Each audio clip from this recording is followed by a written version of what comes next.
Fala galera, olha nós aqui, Daniel Silvio com vocês, trazendo o nosso programa Só na Resenha. E hoje a gente não podia estrear de outra forma, trazendo um craque para bater essa bola aqui com a gente, tá?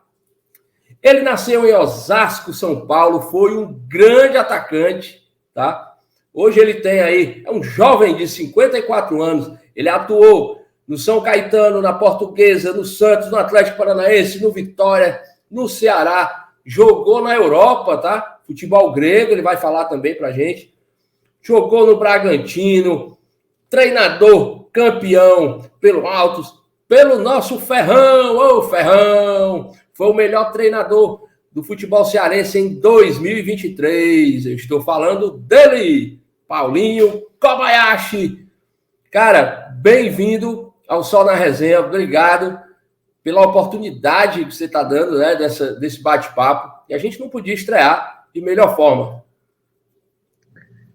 Bom, primeiramente, boa noite, é um prazer poder participar aí só na resenha, né, acho que o nome já diz, né, vamos ficar só na resenha, né, e eu fico feliz de poder estar ajudando também nesse programa, que a gente possa estar falando um pouquinho da carreira, um pouquinho de futebol. Eu acho que isso daí é importante para quem talvez não conheceu a minha vida profissional como atleta, né. Hoje, muitos torcedores aí, jovens principalmente, me conhecem só como técnico. Espero que, como técnico, também eu consiga ter o sucesso que eu tive como atleta. Vai ter porque você é um grande treinador. Mas, Paulinho, então para começar aqui o nosso bate-bola, faz um resumo da tua carreira, né? Mas, primeiramente, quem é Paulinho Kobayashi?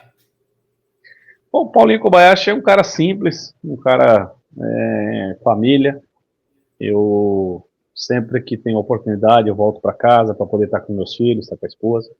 A gente vive mais solitário do que propriamente dito com a família, né? Então, quando a gente tem oportunidade, a gente volta para casa. Quando estamos trabalhando, realmente é muito difícil, porque a gente está sempre só, sempre longe da família, mas eu gosto muito de estar em casa. Sou caseiro e eu, como atleta, era diferente, que eu conseguia levar a família, né? Hoje, como técnico de futebol, fica um pouquinho mais difícil. Eu perguntei quem é Paulinho Kobayashi, eu lembrei de uma resposta aqui, rapaz, do PVC. Aí eu perguntei, quem é Paulo Vinícius Coelho? Aí ele caiu na gargalhada e disse, sou eu, pô. Eu disse, tá certo. Eu sei que é você, meu amigo. Gaiato ele, viu? PVC é da resenha.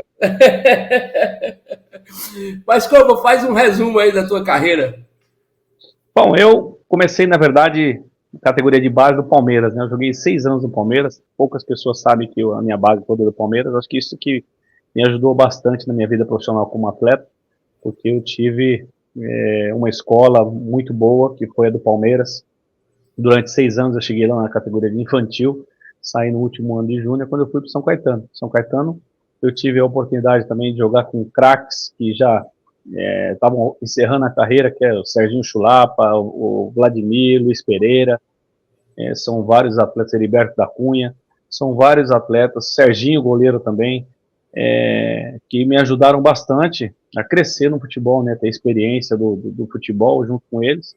E depois, quando eu fui para a Portuguesa de Esportes, depois de 3 anos, conseguindo 3 acessos e um título, eu fui para a Portuguesa de Esportes. E lá eu tive a honra e o prazer de jogar com o Denner, que, ao meu ver, o Denner, para mim, foi um fenômeno no futebol, que na minha época ali dos anos 90, eu acho que foi um dos poucos atletas que eu vi jogar, que tinha muita qualidade, mas infelizmente ele durou muito pouco, né? E ali a Portuguesa foi um divisor de águas. Quando eu fui dali para o Santos, para mim, acho que ficou marcado não só na minha vida profissional, como na minha carreira toda. Eu sempre carreguei essa imagem do Santos na minha vida, por isso que as pessoas acham que eu sou da base do Santos, mas não. É que foi um ano muito bom, graças a Deus eu consegui fazer muitos gols no Santos, consegui, pela camisa que tem o Santos também, né, aparecer, e o meu nome ficou marcado realmente no futebol. Depois do Santos, aí eu rodei bastante, né, eu fui para o Atlético Paranaense, eu fui para Vitória, Caxias, rodei aí no Brasil, no América de Natal, onde eu também consegui título da Copa do Nordeste, eu fui artilheiro da Copa do Nordeste. Depois eu fui para o Ceará. Ceará, as portas se abriram para ir para a Europa, e lá eu fiquei 5 temporadas na Grécia, né? Então eu voltei em 2003, quando já estava pensando em ser treinador. Lá onde eu comecei a ter esse pensamento de ser técnico, né? Aí, quando eu voltei para o Brasil, eu comecei já olhando os técnicos e como é que eu poderia agir. E eu ainda tive o prazer de conseguir o acesso com a América da Série C para a Série B, depois da Série B para a Série A. Então, assim, foi muito produtivo a minha vida profissional. E acabei parando de jogar no Bragantino, onde já queria ser treinador, mas eu tive o convite de um ídolo também, do Ferrão, que é o Marcelo Veiga. Ele estava no Bragantino, ele falou: velhinho, quantos anos você tem? Eu falei: 38, faço 39. Ele falou: mas você está correndo demais, você corre mais do que um menino de 20 anos, rapaz. Você vai terminar ali, você vai jogar comigo, pelo menos esse ano você joga comigo. Eu falei: então foi onde eu quis parar mesmo, que eu já ia disputar uma primeira divisão do Campeonato Paulista, a 1 do Paulistão. Não é para qualquer um, né? E eu com 39 anos, eu estava disputando a 1 do Paulistão, e eu achei que era um momento ideal para que eu pudesse parar e iniciar minha vida como treinador. Coba, e como foi essa ida para a Europa? Aqui no Ceará você foi campeão, né? Em 98. Isso, nós fomos campeão do primeiro turno. Aqui o Dimas, que Deus o tenha, né? Ele me contratou falando: olha, eu preciso ser campeão do primeiro turno. Então, eu falei para ele: olha, eu quero voltar para São Paulo, porque eu estava na América de Natal, né? Eu quero voltar para São Paulo, que lá meu mercado vai abrir, né? Então eu preciso voltar. Ele falou: não, só preciso ganhar o primeiro turno. E era em dezembro, né? E aí eu fui para o Ceará em dezembro, conseguimos ganhar o primeiro turno. E nesse tempo que eu tive aí no Ceará, um empresário me viu jogando aí e falou: rapaz, você é o Paulinho Kobayashi, rapaz, o que você está fazendo aqui no Ceará? Eu falei: abriu as portas aqui, o Ceará é um clube grande. E aí ele falou: tem uma oportunidade de ir para a Grécia, você tem interesse? E aí eu mostrei interesse, até falei para ele que eu já estava com 28 para 29 anos, que eu achava difícil eu ir para a Grécia, porque naquela época não se jogava até os 38, 40 anos, que hoje joga até os 42, 43, que tem um nenê, né? Antigamente parava com 33, 35, eu falei: já estou com 28, estou próximo de parar, eu acho difícil. E quando abriu essa porta, eu acho que foi a oportunidade que eu queria na minha vida, de jogar na Europa, né? E lá eu joguei em 3 clubes, né? Joguei no Ionikos, Panathinaikos e Halkidona, né? Então, foi passando o tempo e, graças a Deus, lá eu também consegui fazer excelentes campanhas, classificando um time para a UEFA, coisa que o time nunca na história tinha ido. Fui vice-campeão da Copa Grega, perdendo para o Olympiacos. E depois, no último ano, eu fui para um time da segunda divisão, o Halkidona, e lá nós fomos campeões também. Então, tive uma história bonita na Grécia. E a diferença? Como é que foi essa transição, a adaptação, cara, para esse futebol grego? É muito diferente aqui, alimentação. Lá não tem feijão, não, né? Ou tem? Eu acabei achando, né? Não, hoje tem feijão, tem tudo. Antigamente não tinha nem Guaraná. Então a vontade que dava de tomar um Guaraná era grande, né? Nossa. E aí foi bom lá a adaptação. E na Grécia tinha até a dificuldade do Guaraná, né? Não tinha Guaraná, acostumado no Brasil. Mas depois tinha uma loja de brasileiros lá que vendia Guaraná, vendia feijão. Então não tive dificuldade na alimentação. A única dificuldade que eu tive no começo foi o idioma, né? Porque eu não falo inglês, né, fluente, eu não tenho dificuldade em inglês também. E lá tinha 2 argentinos e 2 peruanos que falavam espanhol. E o tradutor deles era um chileno, né? Então eu tinha que falar em espanhol para poder entender o grego, né? Então essa foi uma das dificuldades que eu tive, mas graças a Deus, assim, em pouco tempo eu consegui aprender o grego. Em 6 meses eu estava conseguindo falar com os gregos, né? E aí eu não precisei de tradutor, mas foi a dificuldade que eu tive no início, foi mais o idioma e não a alimentação. E te pergunto, e em termos de futebol? O futebol grego é muito diferente aqui do nosso? É bem organizado? Na verdade lá o futebol é um futebol mais de força, né? Então é um futebol que é mais tático, força. É diferente aqui do Brasil, que era mais técnico, né, mais habilidade antigamente. Hoje até o trabalho mudou, hoje é muito mais tático, os treinadores hoje têm sistemas diferentes, né, sempre tem uma estratégia diferente. E antigamente no Brasil era mais a categoria dos atletas, né. Então nós, atletas, tínhamos que usar da nossa habilidade. O treinador não tinha tantos sistemas diferentes, né? Então, quando eu cheguei lá, eu tive que me adaptar, mas foi rápido, eu consegui me adaptar bem. Nos primeiros 6 meses, realmente, eu tive um pouco de dificuldade, mas depois, no outro ano, eu consegui ir muito bem. E depois dos 6 meses, eu fui titular aí todo o tempo lá no clube, renovei novamente, depois eu fui para outro clube ainda. Quando eu voltei para o Brasil, pensando que eu não ia voltar mais, aí um amigo meu que tinha jogado comigo, como eu falava grego, ele me ligou, querendo me levar para esse time da segunda divisão para ser campeão, que era um investimento alto, e eu acabei indo. Então, a diferença que eu vi lá foi mais assim, lá que eu aprendi muito mais tática, né, a maneira de jogar, até mesmo de se posicionar, e eu trouxe para mim como técnico, né, por isso que eu aproveitei a oportunidade, e lá vendo como é que jogava, como é que montava a equipe, eu trouxe um pouco do que eu aprendi lá na parte tática, e depois eu estudei aqui, lógico, né, eu também acabei estudando para poder melhorar principalmente o meu conhecimento para poder ser treinador quando eu tinha interesse. E assim, qual foi teu melhor momento na carreira de atleta? Bom, marcante foi do Santos, né? Que o Santos ficou marcado, acho que para a vida toda, né? Todo mundo que lembra do Paulinho Kobayashi linka a minha carreira ao Santos, né? Mas eu acredito que no América de Natal, onde eu consegui ser campeão da Copa do Nordeste, fui artilheiro da Copa Nordeste, voltei depois em 2005, eu tive o acesso da Série C para a Série B, depois eu tive o acesso da Série B para a Série A.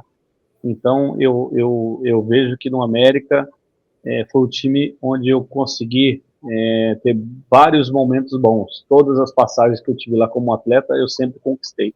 Então, eu acho que ali marcou para mim da maneira assim, mais pessoal, no sentido de conquista. Mas profissionalmente, realmente, foi o Santos. Mas aí, como você disse, né? Sempre teve também esse tino, essa vontade de ser treinador. Então, para você trocar ali os papéis, não teve tanta dificuldade, né? Porque o atleta geralmente ele tem que se preparar bem psicologicamente, né? Para deixar os gramados e é uma parte bastante complicada. Então, você não teve essa dificuldade, não? Na verdade, não, porque eu já estava me preparando, né? Eu queria parar antes, o Marcelo Veiga que não deixou, que ele falou, não, você vai jogar comigo. E eu achei interessante a minha parada, principalmente minha aposentadoria num time de primeira divisão do Paulistão, mas eu já estava preparado psicologicamente, eu já queria ser treinador, eu já estava começando a fazer os cursos, né? Eu fui fazer o curso da Citerfesp aqui em São Paulo, depois que eu fui fazer da CBF, mas eu já estava preparado já psicologicamente para ser treinador. O que eu precisava era estudar um pouquinho mais em relação a saber como lidar com os atletas, né? Porque uma coisa é você jogar, outra coisa é você ter uma gestão de pessoas, né? Então eu falo que o treinador hoje ele tem que saber ter uma gestão muito boa, porque ele vai ter que tirar o melhor do atleta. E eu procuro fazer isso, eu procuro tirar o melhor do atleta para que eles possam desenvolver um bom futebol, né? Então eu acho que a parte mais difícil para o treinador é justamente essa gestão. Como você tem todos os cursos, né, da CBF, chegou a fazer tirar alguma licença na Europa também? Não, na Europa eu não tirei, mas eu tenho até a licença Pro que eu posso trabalhar na Europa, né? Então eu tenho a licença A e a licença Pro, que são os tops da CBF, né? Então eu tenho todas elas e eu poderia até trabalhar fora. E quem sabe, mais para frente eu faço um curso sim, que eu tenho interesse em fazer um curso fora do Brasil. Aí, vamos lá, passando aqui, Koba deixou o campo e foi para a área técnica, né? Aí como foram os primeiros momentos, né? As primeiras experiências? Bom, como eu falei, eu já estava preparado para querer ser treinador, então eu não via a hora de dar um treino, eu não via a hora de poder comandar um time, então foi uma experiência muito boa na Portuguesa Santista. Eu peguei durante 4 jogos, que o time já praticamente estava rebaixado, a gente nem sempre tem a oportunidade de iniciar, né? Então pega um time numa situação difícil, onde os outros treinadores não querem, né? E aí eu peguei 4 jogos, o time tinha ganho acho que só 2 jogos no campeonato inteiro, e desses 4 jogos eu consegui 3 vitórias, e quase consegui livrar o time e ninguém estava acreditando, né? Nós só não livramos porque o Barueri, na época, conseguiu fazer o gol aos 38, se não me engano, do segundo tempo, e aí ganhou o jogo, e realmente nós não conseguimos passar o Barueri, mas foi uma passagem muito boa no início, que desses 4 jogos eu ganhei 3, então eu já fiquei muito empolgado e feliz do meu trabalho, e onde eu falei, não, eu acredito que vai dar certo, eu comecei a rodar, né, aqui em São Paulo, aí eu fui para Francana, fui para Santa Cruzense, vários clubes, Taquaritinga, são vários clubes aqui em São Paulo, até eu subir aí pela primeira vez para o Nordeste, que eu fui para o São José de Ribamar em 2017. Maranhão, né? Isso. Maranhão. Mas aí você desceu um pouquinho, foi para o Piauí e ser campeão do Altos, né? Como é que foi? Lá no São José de Ribamar mesmo, né, eu estava disputando, classifiquei o time para a semifinal do Maranhense e apareceu o Altos, que tinha perdido o primeiro turno e precisava ganhar o segundo turno, senão não tinha a competição do outro ano na Série D, né, e o presidente me contratou e tinha um time muito bom, realmente. Eu falei para ele, olha, o senhor tem um time muito bom e eu tenho certeza que nós vamos conseguir chegar e vamos classificar seu time para o outro ano na Série D também e na Copa do Nordeste, né? E realmente, nós, segundo turno, nós conseguimos ganhar o segundo turno, fomos campeão do segundo turno e fomos para a final, que quem ganha o primeiro turno vai para a final direto e quem ganha o segundo turno faz a final. Aí depois, na final também, nós fomos campeões, ganhamos também do Parnaíba, e ali eu fui fazer a Série D, o início da Série D, só fiz acho que 3 ou 4 jogos na Série D pelo Altos, aí saí. No outro ano ele também estava perdendo o campeonato novamente e me chamou, e eu consegui voltar, e um pouquinho antes do primeiro turno, eu fui campeão do primeiro turno, fui campeão do segundo turno também, e aí nós fomos campeões lá no bicampeão no Altos, né, então eu consegui ali fazer uma história bonita no Altos também, e depois eu acabei voltando pro Altos na Série C, que o time também estava na zona de rebaixamento, e consegui salvar, porque o time realmente tinha qualidade, e salvei faltando acho que umas 3 rodadas, eu cheguei faltando umas 8 rodadas, se não me engano, e acabei livrando faltando 2, né? Então, no Altos eu tive também uma passagem muito boa. Cara, e como é pro comandante, treinador, ele chegar no clube com essa missão? Porque a gente analisando 8 jogos, cara, como é que é para implementar uma filosofia, fazer a rapaziada entender o que você quer e se adaptar à tua estratégia? É porque assim, Como na é que verdade você ali... faz essa mágica, cara? Não, é porque assim, na verdade ali tinha, acho que 70% já tinha trabalhado comigo, né? Então os jogadores já me conheciam, tanto é que os jogadores que pediram a minha contratação, né? Não, traz o professor, que o professor a gente já conhece, vai ajudar. Então aí facilita bastante quando você tem atletas que já jogaram, assim, conhecem o teu trabalho, o sistema. Então facilitou bastante. Uma confiança mútua, né, Cuba? E aí essa confiança leva para o campo, né? E aí nós conseguimos aí fazer uma boa campanha, até ganhamos do Floresta aí, onde nós praticamente conseguimos passar o Floresta, depois nós ganhamos do Santa Cruz, lá em Recife, e nós livramos de vez ali nesse jogo contra o Santa Cruz. E até na penúltima rodada contra o Paysandu, se eu tivesse ganho do Paysandu em casa, eu estaria na zona de classificação, consegui até classificar o Altos.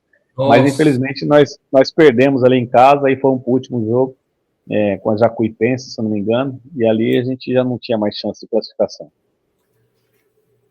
Aí agora a gente vai falar da tua chegada ao Ferroviário Atlético Clube, né? Ferroviário que você fez aí.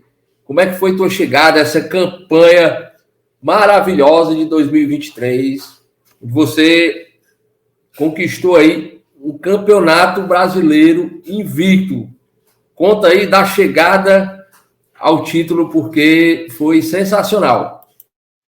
A minha chegada já foi com o presidente, né, e o Raul, que acreditava no meu trabalho, e o presidente tinha visto eu trabalhar um ano antes, e ele viu o meu trabalho, e falou que eu fui até injustiçado, ele sabe o que tinha acontecido no ano anterior, e aí eu voltei na pré-temporada, né, para a gente montar a equipe, né, então nós praticamente montamos a equipe e começamos a trabalhar desde o início, né, então facilita bastante quando você tem um planejamento do início.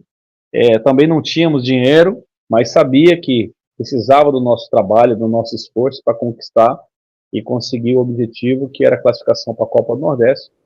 E aí entraria dinheiro. Foi onde nós trabalhamos firme, trabalhamos forte em cima disso, dos atletas que nós tínhamos, e conseguimos conquistar. Aí conquistamos a Copa do Nordeste, classificamos também de forma invicta. Nós também estávamos invictos na Copa do Nordeste, perdemos o último jogo lá para o Náutico, que já é classificado, com um time também misto, né?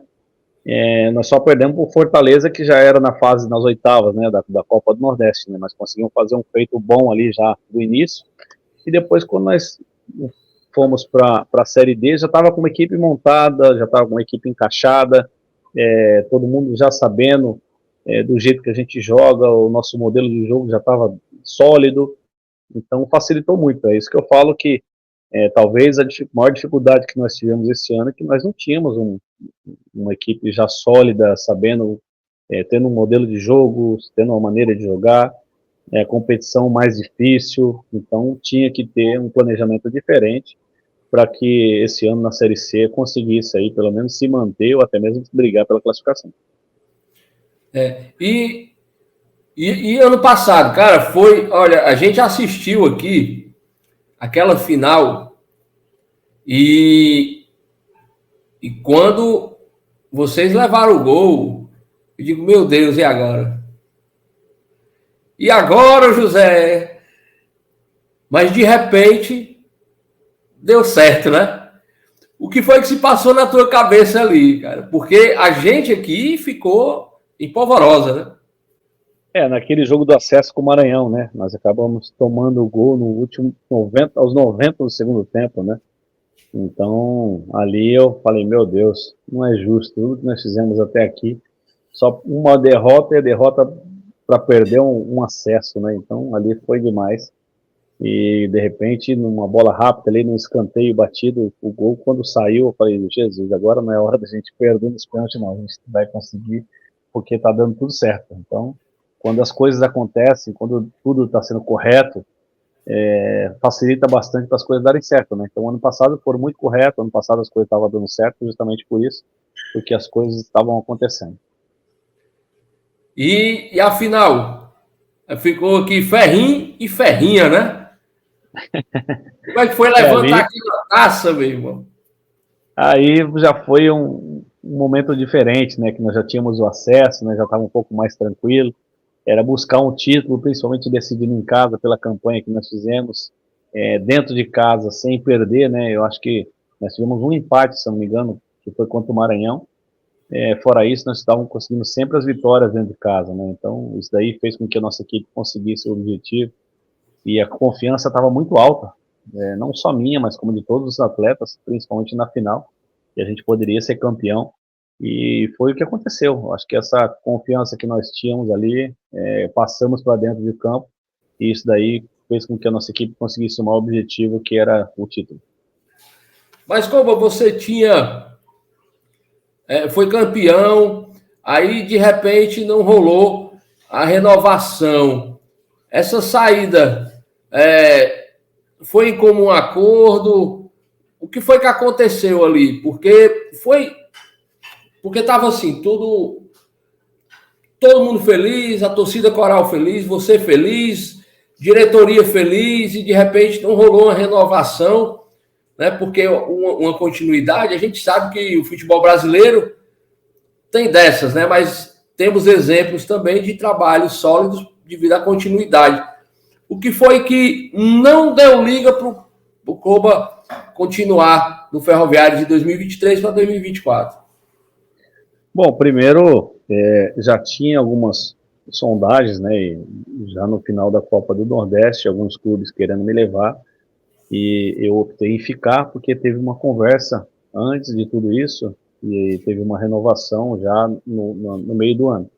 E quando chegou no final do ano, acho que aquela expectativa de querer conseguir o objetivo, a diretoria talvez não pensou em renovar antes de acabar o campeonato, né? Que acho que seria o ideal, né? Esperou acabar o campeonato para me procurar. E os outros clubes estavam já procurando, né? E eu não estava querendo acertar nada antes de terminar realmente, mas eu estava sendo procurado, eu estava sendo sondado, eu estava me oferecendo algumas propostas, né? E o Ferroviário esperou para o final. Então, acho que talvez ali que demorou um pouco, quando apareceu o Ferroviário para vir conversar, já tinha uma proposta na mão. E aí não deu acerto, eles também falaram que era o limite, que eles poderiam chegar, e aí eu acabei saindo, mas eu falei, só 6 meses, eu não estava saindo para uma situação de 1 ano, estava saindo para uma situação que eu poderia até voltar. E aí foi onde que eles acharam que tudo bem, que eu poderia sair, né? Então, acho que foi esse acordo que talvez tenha demorado para ser feito e deixou para o final. É complicado, complicado. E lá no Capital, é um time bem organizado? Fala um pouquinho pra gente. Bom, o Capital é um clube de um presidente, né? Agora é SAF, e aí facilita bastante quando a gente precisa das coisas, não tem tantas pessoas para ficar mandando, para querer dar palpite diretamente com o presidente, ele confia muito no meu trabalho, ele entrega praticamente uma carta em branco para mim, para que eu possa fazer, e agora estamos trabalhando em cima para que a gente possa conseguir montar uma grande equipe também. E esse ano não foi diferente. Esse ano nós começamos assim, ele me deu a carta branca, perguntou quais os jogadores que eu poderia levar, e aí ele fez o contrato com esses jogadores antes de terminar até mesmo 1 ano, né? Muitos jogadores, quando acabou lá o Ferroviário, eles já procuraram esses jogadores também e já começaram a acertar antes até mesmo do Ferroviário, né? Então foi fazendo as propostas, é o que eu falo, não deixaram para o último dia, né? Eles já começaram a querer sondar, perguntar, interesse, mostrar como é que era o projeto. Então, assim, é um projeto ousado, é um projeto que ele tinha falado para mim que queria fazer um CT, queria fazer um clube grande, queria classificar para o Vai ser cenário clube formador nacional. também? É clube formador também, porque ele já tem todas as categorias, né? E aquilo que ele tinha me prometido, ele está cumprindo, e ele está agora montando o CT, tem um CT já praticamente pronto para esse ano, coisa que não tinha ano passado. Ele queria disputar uma Série D, e nós conseguimos o objetivo para ele, então ele está fazendo tudo aquilo que ele tinha prometido e está cumprindo. E está quase pronto já o CT, de acordo com aquilo que a gente tem falado, tem conversado, e eu devo visitar agora no final do mês, ou início do outro mês, para ver como é que já está todo esse projeto dele, e já montando praticamente a equipe para o ano que vem. Então, os jogadores já estão sendo sondados, muitos renovaram, então estamos contratando já alguns jogadores. Então, o projeto lá é um projeto bem sério, um projeto sólido que eu acredito bastante. É por isso que quando você veio para cá, né, nessa segunda passagem pelo Ferroviário, o pessoal brincava, né? Dizendo, ó, ele vai, mas é emprestado, né? Estava emprestado, né? Na verdade, assim, eu tinha um pré-contrato, ele me pagava, inclusive, para ficar em casa. Eu fui para o Ferroviário porque eu gosto do Ferroviário. Eu falei, não, eu vou para o Ferroviário. Poderia muito bem ficar em casa, que eu estava sendo pago para isso. Eu estava só, Mas ia então só ficou atrás lá mais volte, né? mais ou menos assim, porque assim, eu tinha um contrato lá, né? Tinha um pré-contrato já assinado, né? Antes de terminar lá, ele já assinou comigo, já me procurou, né? Então, antes que eu tivesse qualquer outra proposta, ele já fez. É diferente do Ferroviário ano passado, né? Então ele já me procurou e já fez a proposta, e eu fiquei já meio que amarrado com ele, porque eu tinha um contrato lá e recebendo também, né? Só que eu pedi para ele para poder ir para o Ferroviário, para tentar ajudar o Ferroviário, e agora eu volto novamente para lá, já da onde eu tinha parado, né? Porque quando eu fui para o Ferroviário, ele parou de me pagar, porque ele falou, agora você vai ter um outro contrato, você vai, quando você sair de lá, a gente volta de novo o que a gente tinha combinado. Assim sim. Mas já. E a SAF lá é estrangeira, é investidor brasileiro? É o mesmo presidente, ele só fez SAF justamente porque ele já tem um planejamento lá na frente, se precisar ver mesmo, já está pronto. Então ele transformou o clube de SAF, como ele é o único dono, e ele mesmo que está tomando conta do clube, né? Show de bola. Então, o plano do Koba é dar continuidade a esse trabalho agora no capital, né? É tanto, né, essa questão de planejamento, você falou uma coisa muito interessante. Planejamento que, infelizmente, o Ferroviário não teve, né? Inclusive para sua renovação e para renovação de atletas, né? Tanto que na sondagem alguns atletas foram também para o capital, né? É verdade, é verdade. Isso daí foi também quando acabou a competição, e eles procuraram esses atletas, que também o futebol hoje todo mundo acompanha, né? Então, vê os jogadores que têm qualidade, acho que todos os clubes procuram. Então, foi o que aconteceu com o Capital, ele viu os jogadores que tinham qualidade e já começou a sondar, já começou a fazer a proposta, e realmente a diferença era uma diferença boa. A certeza do contrato para ser cumprido também, ele fez justamente com essa segurança para os atletas, né, independente de qualquer situação, qualquer circunstância, tinha um contrato que ia ser cumprido, então os atletas se sentiram seguros com isso e acabaram indo, né? Mas, como você vê hoje o capital como um forte concorrente ao título Candango? Eu vejo porque o ano passado nós já fomos vice-campeões, né? Nós perdemos nos pênaltis, né? Ainda tinha até o pênalti para poder ser campeão, infelizmente nós perdemos e depois eles acabaram fazendo 2, nós erramos um, né? Então já era para ter sido campeão esse ano e infelizmente nós não conseguimos, só tivemos uma derrota de toda a competição e estávamos sendo invictos também, até mesmo na final nós não perdemos, empatamos o jogo e eu acredito que vai ser um ano muito competitivo, mesmo porque o Brasiliense já está com uma equipe montada, uma equipe muito bem estruturada, então vai ser um ano mais difícil. Ainda tem o Ceilândia, que já foi campeão, então eu acredito que vai ser um ano, não vai ser tão fácil para a gente, mas eu acredito bastante pelo nível de atletas que nós estamos levando. E o Gama lá não tá legal não, né? O Gama tá fraquinho, tá? Esse ano teve um investimento muito bom, esse ano eles investiram sim, para montar uma equipe competitiva, até todo mundo achou que ia ser campeão, achando que ia ser nós e Gama, só que o Gama acabou perdendo para o Ceilândia e saiu fora, né? Nós ganhamos do Brasiliense, nas 2 partidas, e eles perderam para o Ceilândia, mas o Gama esse ano aqui tinha tudo para dar certo. O Brasiliense, como ele tava também, teve uma época muito forte, que eu ainda não sei se o gestor, o maior lá ainda é o ex-senador, né? O Luiz Estevam, não é mais não, né? É ele Esse, ainda? e ele, além de ter o Brasiliense, ele tem mais 2 clubes, então ele compra os outros clubes para poder ter resultado. E mesmo assim nós tiramos ele. Rapaz. Pois é, mas o investimento do Brasiliense não foi legal, né? Porque o Brasiliense, Não, inclusive, foi. foi uma Série A, né? Teve investimento grande esse ano também. E eu joguei no Teve. Brasiliense. Em 2007 eu joguei no Brasiliense também. E ele já era assim, já tinha um investimento alto. Ele sempre fez isso, ele sempre investiu, sempre deu premiações altas, né? Então, esse ano eles só não conseguiram mesmo porque nossa equipe estava melhor. Pois olha aí, viu? Meu filho, aqui a gente é curiosidade a pleno vapor, viu?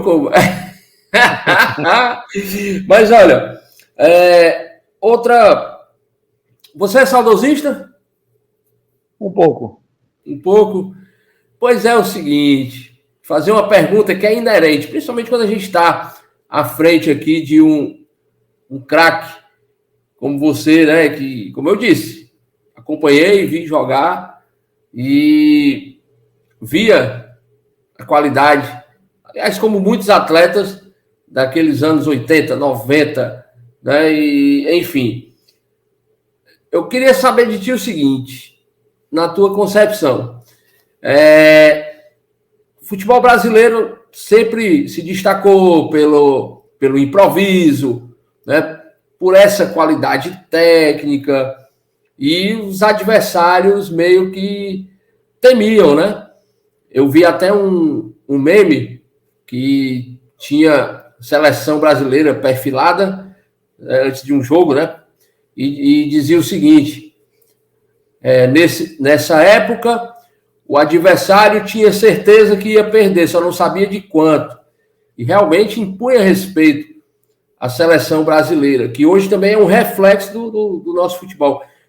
Para você, onde foi que o futebol brasileiro parou no tempo? Bom, eu não vejo que parou no tempo, eu vejo assim, que ele está querendo imitar muito a Europa, sendo que os clubes aqui é diferente da Europa, né? Então, querer jogar como joga na Europa é diferente. Antes nós jogávamos futebol brasileiro, latino, que era o que a gente estava acostumado, habilidade, e hoje em dia nós estamos querendo jogar no mesmo sistema que joga na Europa, mesmo porque a maioria dos jogadores brasileiros são tudo da Europa, mas você traz para poder montar em 15 dias, em 20 dias, eu acho muito pouco. Antigamente você pegava a maioria, tudo que estava aqui no Brasil, né? Então os jogadores aqui, tudo com qualidade, o nível aqui brasileiro, o nível aqui é mais técnico em vez de ser tático, hoje é tudo mais tático, então eu acho que nós ficamos um pouquinho atrasados dos outros, e eu vejo assim, que aos poucos a gente vai acostumando e vai tentando aí se adaptar ao sistema que o futebol realmente mudou, e o que falta é só, acho que entrosamento, apesar do nível técnico dos jogadores que tinha antigamente, é diferente de hoje. Antes você não ficava na dependência de um jogador só, hoje o Brasil depende de um jogador só. Antes você tinha, onde eu comecei a jogar futebol, que é marcado na minha vida desde então, foi a Copa de 82, onde você tinha um time todinho, que era só craques. Então, ali você não podia falar de um só, né? Então, se você fosse falar do Zico, você não podia esquecer do Sol. Se falar do Sol, você não esquece do Falcão. Se você falar do Falcão, você não esquece do Éder. Se esquecer do Éder. Talvez o Serginho Chulapa era o mais fraquinho que tinha, né? Ainda até nas laterais tinha o Júnior de um lado, tinha Leandro do outro, então Nossa. é complicado. Então você não tinha da dependência só do Zico. Você fala, não, o Zico é o Zico. Não, não era só o Zico. Até mesmo quando foi campeão em 94, não tinha só Romário, tinha Bebeto também, tinha Mazinho. Então são jogadores que eram craques, né? E a gente via que dentro de campo eles jogavam para poder ganhar de uma forma que todo mundo aparecia, né? Até mesmo o Branco acabou fazendo gol, o Branco aparecendo. O Branco não era tão craque assim, mas era um conjunto que todos eles estavam incumbidos de poder ajudar a seleção brasileira. Tu acha que falta, digamos assim, maior envolvimento dos atletas hoje que atuam na Europa com a seleção? Perdeu um pouco a identidade, né? Você vê que antes ia ter um jogo da seleção, o país parava, e hoje, às vezes, tem gente que pergunta, hoje tem jogo da seleção? Eu digo, tem. Não estava nem sabendo. Perdeu-se mais essa identidade, né? Devido aos últimos anos? Eu acho que tudo é questão de resultado, né? O brasileiro ele já vive de resultado, né? Até mesmo os clubes já são assim, né? Então, quando a seleção não dá resultado, perde um pouco o interesse, né? Então, nem todo mundo tem interesse. Antes a gente ficava pensando na convocação, né? Nossa, vai ter convocação. Quem será que vai? Será que ele vai levar um? Será que ele vai levar outro? Nossa, e era uma disputa para você saber quem que eles poderiam levar, porque tinham vários craques, né? Hoje a gente não conhece nem o jogador que foi convocado. O jogador está lá na Europa há muito tempo. Você fala, quem é esse aí? Jogava onde? Você não sabe nem onde ele jogava. É verdade. É verdade. A gente vê, né, o atleta cada vez mais cedo saindo daqui, indo para a Europa e sem ter pisado num gramado brasileiro, né? Como profissional, verdade. Às vezes ele nem jogou profissional, já saiu da base, direto, vendido. Você nem sabe quem é. Quando você vê, tá jogando lá e é doido para jogar na seleção brasileira. Quando tem a oportunidade, ele vem, lógico, que com certeza, ele é doido para jogar na seleção brasileira, mas o torcedor mesmo não sabia nem quem ele era, né? Não sabia nem qual clube que ele saiu daqui do Brasil. Comba, e a seleção brasileira se tornou muito também uma marca, né? O CBF parece meio que terceirizou essa marca seleção brasileira. E a gente percebe muito assim, por exemplo, Dorival Júnior. Você acha que ele consegue mudar essa filosofia? Eu, particularmente, fiquei muito animado, né? Depois daquelas duas partidas da seleção contra Espanha, Inglaterra, eu digo, poxa, acho que agora vai. Mas de repente parece que voltam mais do mesmo, né? O que é Então, na que verdade, acontece na seleção brasileira?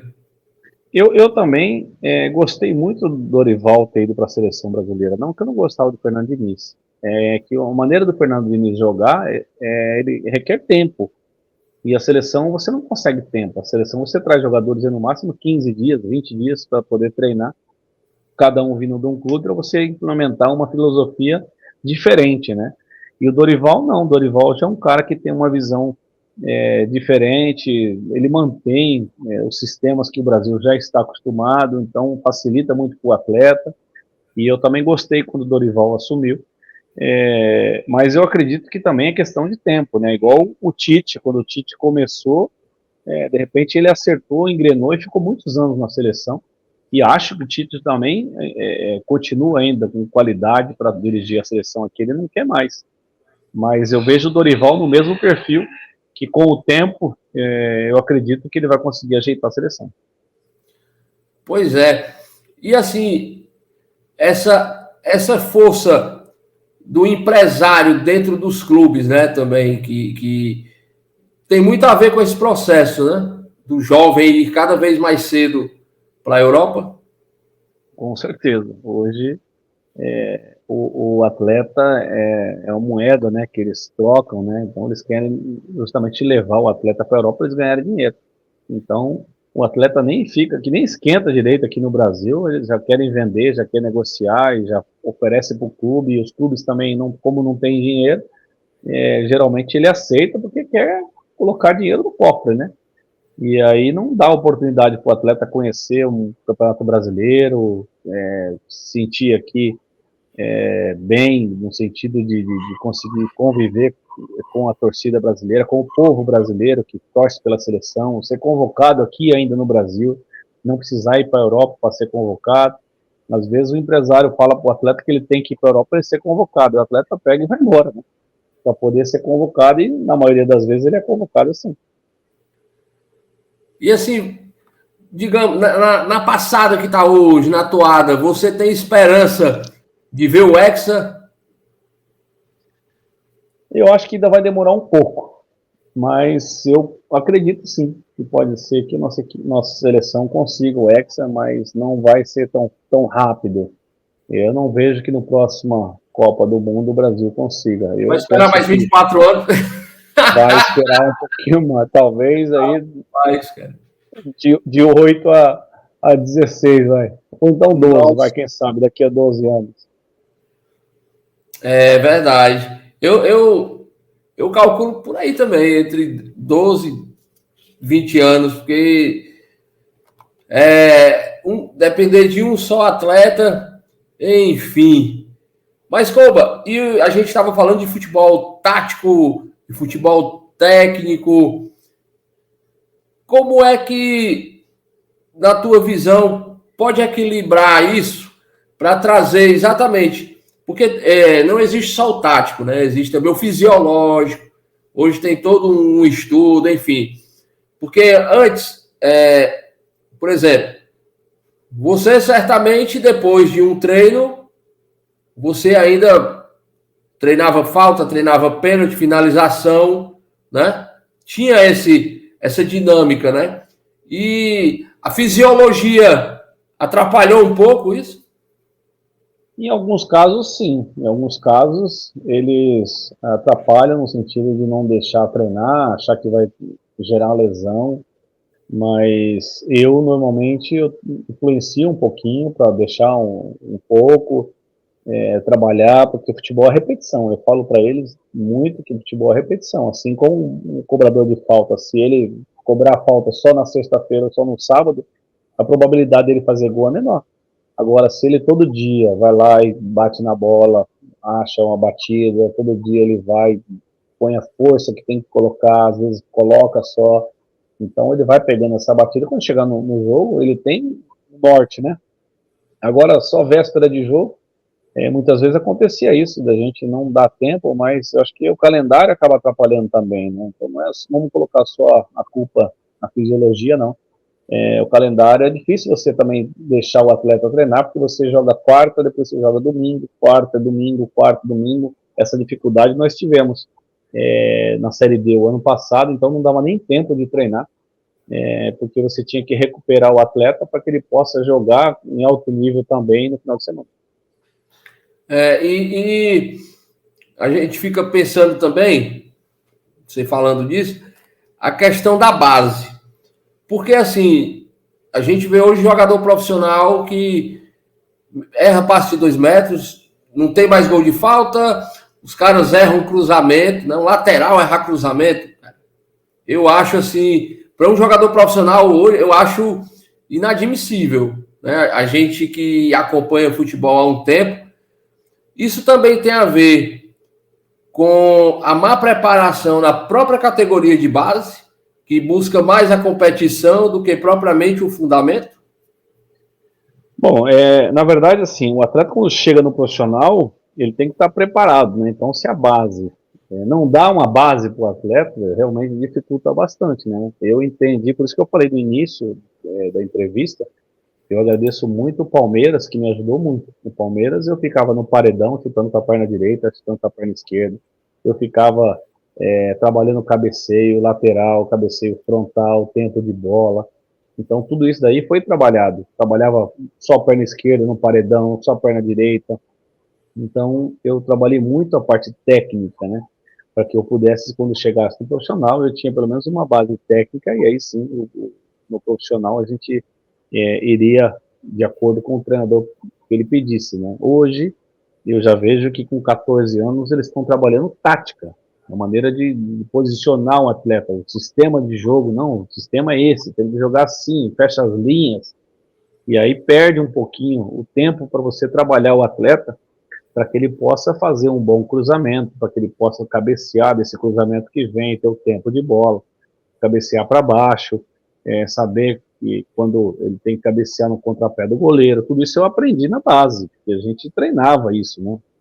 Então hoje, se você se preocupar muito em posicionar o atleta, que ele tem que saber o jeito de jogar, o sistema de jogo, o modelo do treinador, você vai deixar de ensinar ele a fazer um bom cruzamento, batida na bola, de perna direita, da perna esquerda, para poder achar o companheiro, porque na verdade o cruzamento é um passe, né? O cruzamento não pode ser, não, vou jogar dentro da área e tem que se virar o atacante.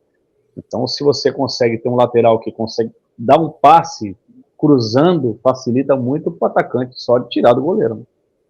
É o que a gente chama de meio gol, né? Então isso é trabalhado, né? E não verdade. dá tempo para nós, treinadores profissional, ficar colocando o atleta para treinar o que ele tinha que ser treinado quando era mais jovem, né? Então eu tenho que exigir dele, olha, eu quero que você chegue aqui no fundo, você acha o passe, cruza na cabeça do companheiro, então põe a bola no chão, para ele antecipar um zagueiro ou goleiro. Então você cobra o que você quer que ele faça. Não dá para ensinar ele o que ele tem que fazer, né? É verdade. E voltando aqui ao capital, já está implementado lá, as categorias de base já foram implementadas, né?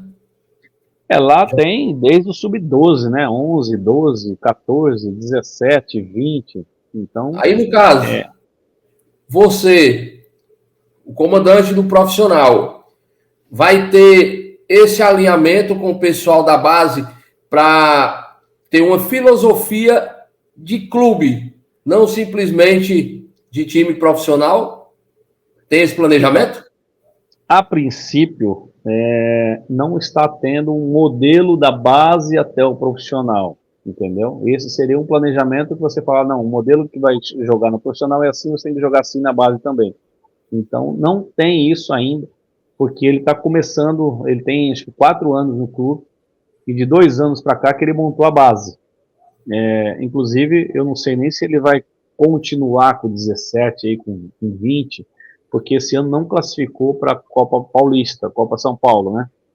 Então, é uma maneira que acaba dificultando muito a sequência desse trabalho, porque, na verdade, assim, existe um investimento para a base para você ir para a Copa São Paulo, e na Copa São Paulo você consegue vender os jogadores, né?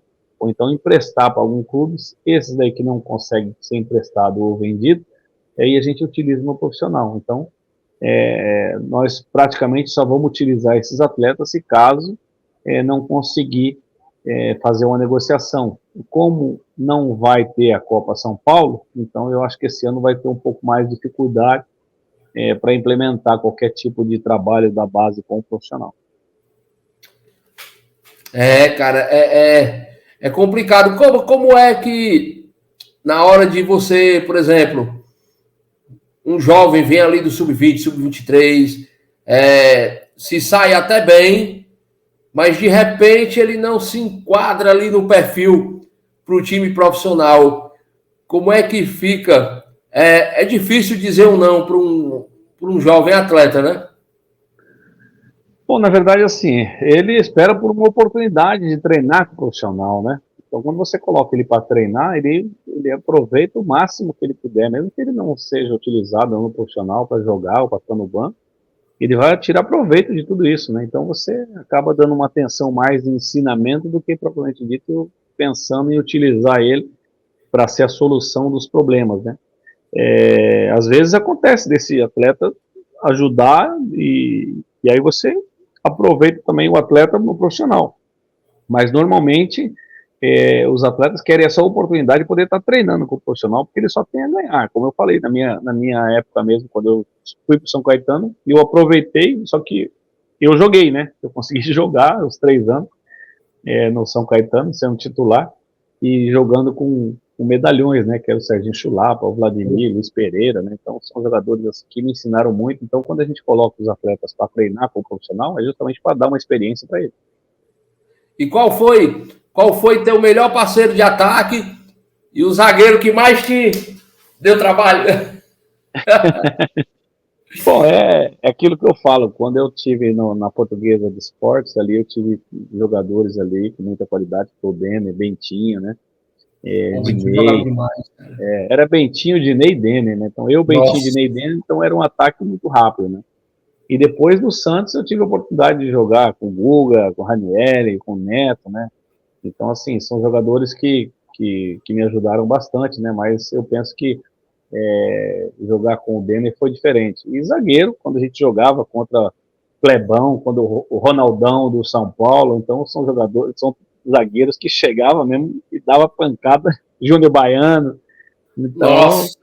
esses Júnior caras Baiano chega e tava ali não pra dava, fora, bicho. Tá louco?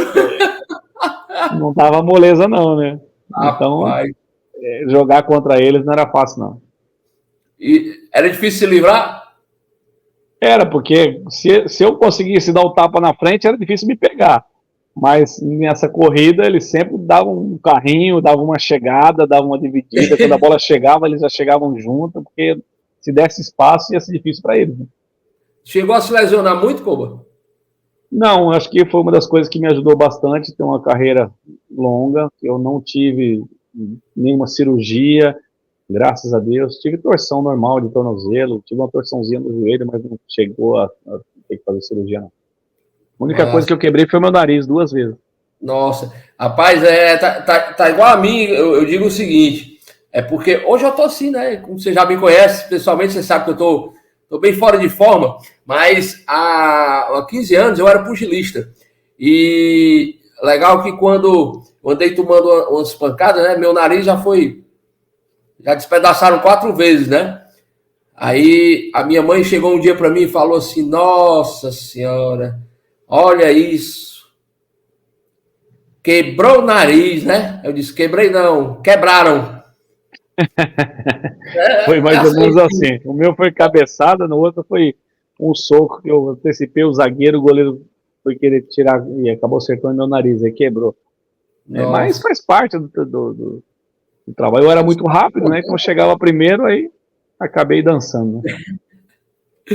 é verdade. E qual foi teu gol mais bonito?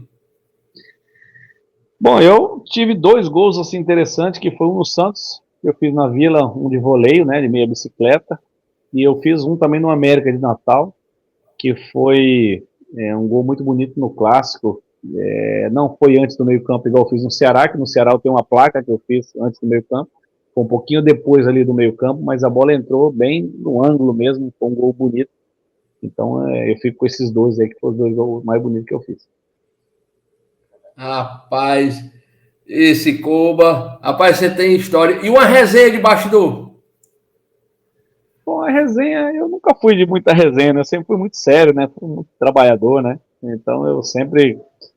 Mas tem algumas figuras que nós jogamos aí que sempre tem história, né? O caso do Macedo, né? O Macedo disse que quando ele foi no shopping, que antigamente usava muito cheque, né? E aí cheque ia no shopping e queria pagar em cheque especial, aquela história toda, né? Aí quando comprou lá e foi pagar em cheque, pediu para a menina preencher o cheque, a menina preencheu o cheque, ele foi assinar e a menina falou, não esquece de cruzar, né? Ele ficou olhando para a mulher, falou, cruzar? Ela cruzar, ele foi e fez um X no cheque, se cruzou. Esse entendia.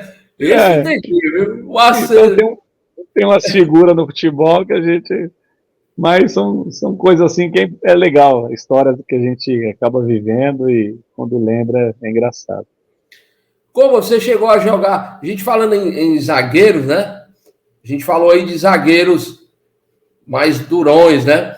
Mas também a gente tinha aí zagueiro da qualidade do Mauro Galvão. Você enfrentou muito o Galvão, chegou a jogar com ele?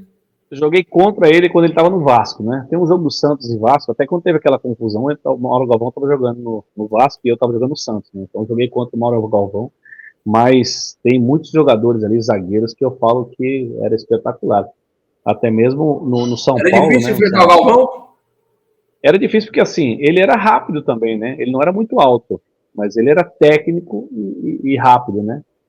Então, assim, são jogadores que a gente via que não era só Júnior Baiano nem Ronaldão que tinha, não, viu? Tinha vários jogadores, né, que foram craques também de zagueiro, né? E o melhor treinador, o cara que, assim, marcou Kobayashi, o cara que ensinou, o melhor treinador para você? Bom, eu falo sempre que quando eu resolvi ser treinador, eu me inspirei no que eu aprendi logo no início da minha carreira, quando eu estava na Portuguesa Esportes, né, que foi com o Cilinho. O Cilinho, Nossa. ele fazia um trabalho que ele falava assim, olha, vamos fazer um trabalho tático. Poucos treinadores sabiam dar trabalho tático. Dava só coletivo, né? E ele não, ele dava trabalho tático, ele falava, olha, nós precisamos fazer essa jogada assim, assim, assim, e vocês vão ter duas oportunidades, tem que fazer o gol. E aí, como o nosso time era muito rápido, eu, Bentinho, Dinei e Denner, ele criava um trabalho para a gente poder sair com velocidade. E aí eu vi aquilo que ele montava, um jeito de sair com velocidade no contra-ataque. Antigamente era contra-ataque, hoje é transição, né? É. Então a gente saía de uma contra-ataque muito rápido e eu via que ele montava aquilo, chegava no jogo e acontecia exatamente o que ele tinha falado. Então marcou muito na minha vida, que eu falo que, para mim, um treinador que fazia a coisa acontecer era o Cilinho, e eu tenho ele, assim, Deus o tenha, né? Eu aprendi muito com ele, que ele, para mim, foi um dos melhores treinadores que eu tive, principalmente em dar treino e treinar. E principalmente numa época, né, que o pessoal era ali 4-4-2, quando apareceu um 4-3-3, nossa, que diabo é isso? 4-3-3, né? Tudo era novidade e o cara já ter esse feeling para esse tipo de treinamento. Por isso que foi um dos grandes, né, Cuba? Com certeza, com certeza. Para mim, o selinho, eu não trabalhei com o Tele, né? Falam que o Tele também era igual, né? O Tele era perfeccionista, né? Mas o selinho, ele fazia a gente pensar e criava dentro de campo para a gente poder criar também no individual nosso. Olha, você vai para cima, você faz essa jogada aqui, você e o lateral. Então, assim, eram questões que ele criava para você ficar mano a mano. E aí, dentro da qualidade de cada um, como nós tínhamos jogadores de muita qualidade, que era o Dinei de um lado, eu do outro, o Bentinho por dentro, o Denner também. Então, a gente conseguia fazer tudo isso daí em cima daquilo que ele tinha construído. Foi a melhor formação que você atuou como atleta? Esse quarteto, hein? É um quarteto que para mim marcou muito, principalmente pelo início da minha carreira, mas eu joguei com outros jogadores também de qualidade, né? A gente não pode deixar E na de Europa? falar do. Na Europa, assim, eu não joguei com nenhum que tenha nome, né? Joguei com os jogadores mais lá, gregos, alguns que eram de fora também, né?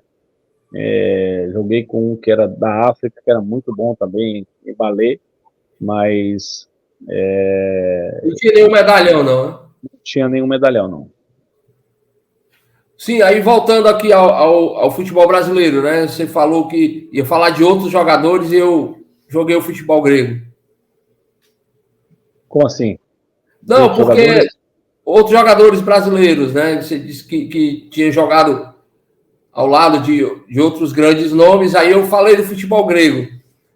Não, assim, o próprio Santos, né? Eu joguei com o Neto, né? O Neto foi um ícone no futebol também, né? Eu joguei com ele no Santos, né? Com o Neto, né? Joguei com o Ranieri também, que foi um bom jogador, né? Então, assim, são jogadores. Joguei com o Moura também no América de Natal, que O Moura jogava também muito, ó, cara. jogava muito, né? Então, assim, para eu lembrar agora todos os jogadores que eu já joguei, é complicado, né? Mas é como eu falei, né? A Portuguesa foi um time que marcou muito para mim, porque nós éramos todos jovens e aí nós conseguimos fazer a diferença ali na Portuguesa. E você falou também um nome que deixou saudade, né, cara? Marcelo Veiga, né? O Veiga eu Veio joguei com o Veiga exatamente. também. Eu joguei Jogou com o com ele. Veiga, joguei com ele no Atlético Goianiense e depois ele foi meu treinador no Bragantino. O último clube que eu joguei foi ele sendo meu treinador, né? Então, eu tive a oportunidade de jogar com ele ainda, né? E quando eu cheguei no Santos, ele tinha acabado de sair. Ele saiu em 93, eu cheguei em 94. Olha aí, cara. O Veiga, tu sabe que ele tem uma. Ele foi campeão aqui em 1988, né? Pelo Ferroviário, o gol foi dele, né?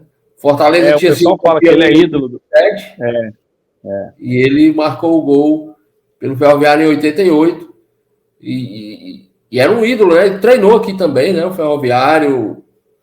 Quando eu estava no Marcou, Imperatriz, ele foi lá como treinador do Ferroviário. olha aí. Foi emprestado. Não, assim, ele chegou para ser contratado com o Ferroviário e eu Ah, estava no Imperatriz como treinador, né? Na Série C de 2019. Ele veio para o ah, Ferroviário, ele foi contratado para ser treinador do Ferroviário. O Ferroviário começou muito bem com o Marcelo. Marcelo foi para o São Caetano e depois disso contrataram mais uns 2 ou 3 treinadores, não deu certo. E por último contrataram o Veiga, né? E o Veiga foi trabalhar, acho que faltando uns 4 ou 5 rodadas, se não me engano, com o Ferroviário e jogou comigo contra mim lá no Imperatriz, que eu estava de treinador do Imperatriz, quando nós fizemos aquela baita campanha do Imperatriz também, que nós sim. chegamos, cheguei na zona de rebaixamento e consegui classificar o time para o mata-mata do acesso da Série B. Cara, que história, viu? Veiga que prematuramente nos deixou, né? Essa tal de É verdade. Covid complicado, né, Paulinho?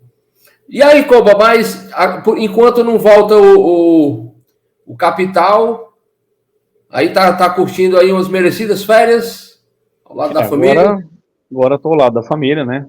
Aguardando, mas trabalhando, né? Porque como eu tenho um pré-contrato com o Capital, nós já estamos analisando jogadores, contratando alguns jogadores e devo ir até o final do mês, ou início do outro mês para Brasília, para ver como é que está o projeto lá que está sendo feito do CT e dar minhas pitadas lá para ver o que precisa que eu possa ajudar Bom, ainda mais lá no CT. algum nome e desses jogadores, algum nome aqui do nosso estado? Parece que já está fechado com o Richarlison, o zagueiro que jogou no Ferroviário, que está no ABC. Olha aí, cara. Né? Coba, e a gente falando também em jogador experiente, não pode deixar de citar o nome do Ciel, né? O Ciel é aquele cara ali que se dedica 110%, né? O Ciel, ele é um baita de um profissional, né? Tanto é que ele está jogando até hoje, justamente pelo fato dele trabalhar muito, né? Ele não tem só o trabalho do campo, ele também procura recuperar em casa, procura trabalhar em casa, ele tem um personal, então ele mesmo ajuda para que ele possa ter o corpo para continuar trabalhando.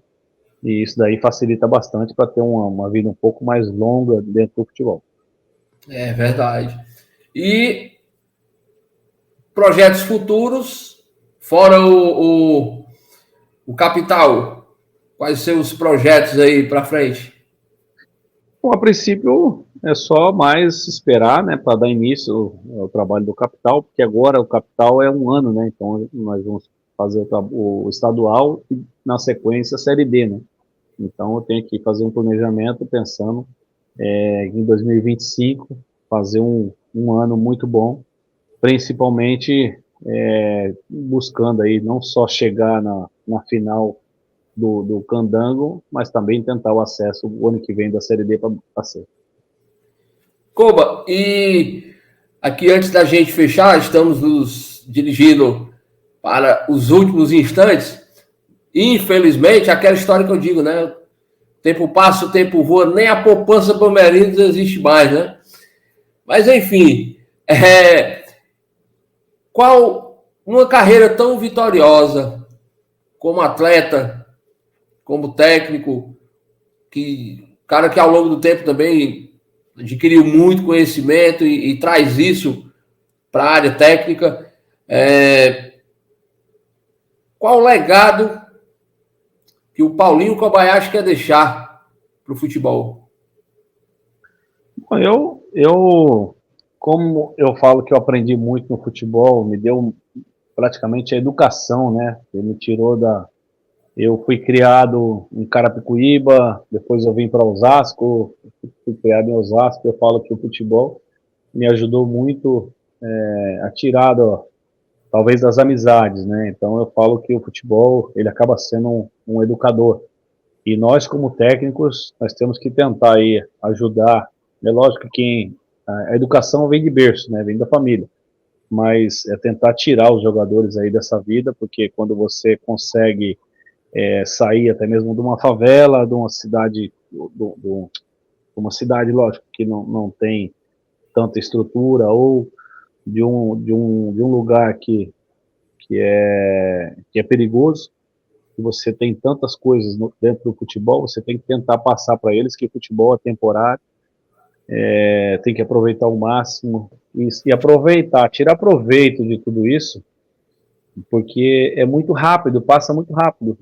Quando eu pensei que eu estava iniciando como profissional, eu já estava aposentando, então são 10, 20 anos que passa tão rápido, então ele tem que aproveitar, principalmente quando tem um treinador que ajuda ele a ter um pensamento não só dentro das quatro linhas, mas que ele possa entender que, como passa muito rápido, ele tirar proveito de tudo isso, conquistando, saindo dessa vida, talvez, de noite, de companhias, para poder ser mais profissional. Então eu falo para os atletas, olha, sejam profissionais, porque dessa vida passa tão rápido que você não vai nem perceber. Quando você quiser voltar, já não tem mais tempo. Então eu procuro deixar esse legado para os atletas, para eles entenderem que o futebol não acaba quando termina uma competição, e sim quando ele acaba de jogar, quando ele para, que ele não tem mais tempo de estudar, às vezes, de formar uma faculdade. Ele já está com 40, 50 anos, ele vai ter que tentar fazer do começo, então ele não pode nunca deixar de estudar e sempre estar atento ao futebol para poder, como ele proporciona talvez hoje, ganhar um dinheiro que é o suficiente para poder se aposentar. Então ele tem que ser inteligente e aproveitar tudo isso. É isso aí. Koba, a gente agora vai para as considerações finais. Quero te agradecer demais pela tua atenção, pela tua gentileza de sempre, pela tua amizade, que, como eu disse, né, a gente conversando em off, e eu disse que, infelizmente, devido às correrias, a gente não se encontrou mais aqui, né? Mas temos aqui essa boa amizade, essa boa relação, e quero te agradecer demais, demais, porque vai ser uma estreia com chave de ouro, tá? Então, quero deixar meus agradecimentos e meu abraço, meu querido. Bom, eu que agradeço, muito obrigado pela oportunidade de poder falar um pouco da minha vida, falar um pouco da minha história, falar um pouco de futebol também, dos conhecimentos, e que Deus possa abençoar também esse programa, que você tenha muito sucesso, tenha muita audiência, que as pessoas possam entender que não é fácil fazer esse tipo de programa, esse tipo de entrevista, mas que você possa conseguir os seus objetivos, e eu fico feliz de poder ter participado, de poder ter ajudado pelo menos um pouquinho, e obrigado às pessoas que assistiram, que ouviram a minha história, e que pode ter certeza que eu vou continuar sendo essa pessoa, buscando aperfeiçoar, e quem sabe aí eu possa estar novamente em Fortaleza, e a gente vai fazer muito mais desses programas. Valeu, um abraço. É isso aí. Cara, depois desse bate-papo sensacional, a gente vai ficando por aqui, prometendo voltar logo, logo com mais um Só na Resenha. Valeu!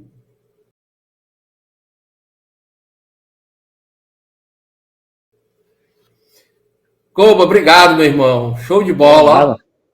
Foi bom, né? Foi bom, legal. Papo leve, né? Aham, não, legal, Eu show de gosto de bola. trabalhar isso aí, cara. Eu não gosto de estar polemizando, de estar abrindo margem para debates improfícuos, não, sabe? Eu gosto de falar de futebol, cara. Você tem uma carreira tão bonita eu acho que é tirar o melhor, né? A gente tem que aproveitar o melhor. É verdade, isso mesmo. Pois, meu irmão, beijo no coração, Deus te abençoe. Amém. Tamo junto, viu? Que Tá precisar. bom, fica com Deus também. Tá certo. Fica por aqui, viu? Valeu, fica com Deus. Tchau. Tchau, tchau.